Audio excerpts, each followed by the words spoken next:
give the call to the honourable member for Ryan. Minister for Resources, 68% of emissions under the safeguard mechanism come from corporations and their peak bodies that donated $896,000 to Labor's election campaign, including coal and gas companies. The proposed safeguard mechanism changes won't stop new coal and gas and will allow fossil fuel companies to continue polluting through offsets. Minister, are you willing to make the climate crisis worse by approving new coal and gas projects for your corporate mates?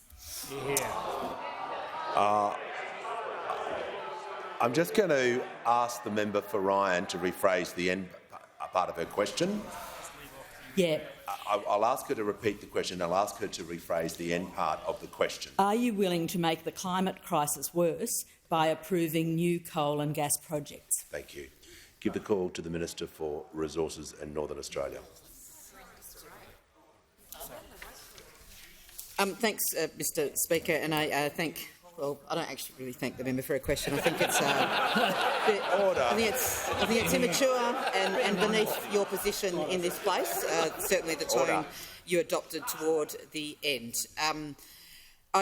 Of course, as the Shadow Resources Minister, when I was in opposition, and also as now the Resources Minister, I do deal with the resources industry. Of course I would, and no one would expect any less. And I'm not the only one, and neither should I be. I imagine you might meet with the resources industry, and I encourage all crossbenchers and all members of Parliament to engage with the resources industry, because they're one of the biggest employers in this country, and they are the foundation of the prosperity of this country. Since we started extraction in this country, whether it be through gold or coal or nickel, and in more modern times iron ore and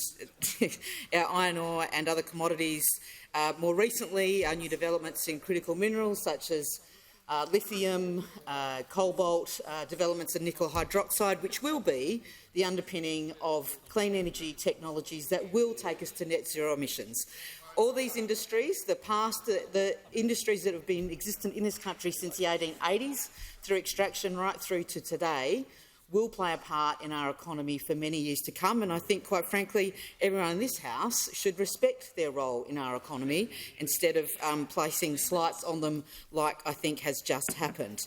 The Safeguards mechanism is a part of this government's proactive response and active response to climate change in this country. All projects, and it's not just in the resources sector, there are other sectors that emit. They will be subject to it, and this government will make sure they are accountable for their emissions so they lower them, whether it be through reducing their own emissions, changing their technology, adopting new technology, or through credible offsets in this country that we can have confidence in. And I acknowledge the report of Professor Ian Chubb, former Chief Scientist, and the work that the Minister for Climate Change and Energy is doing in regarding making sure that people, the community, the wider community, can have confidence in those offsets.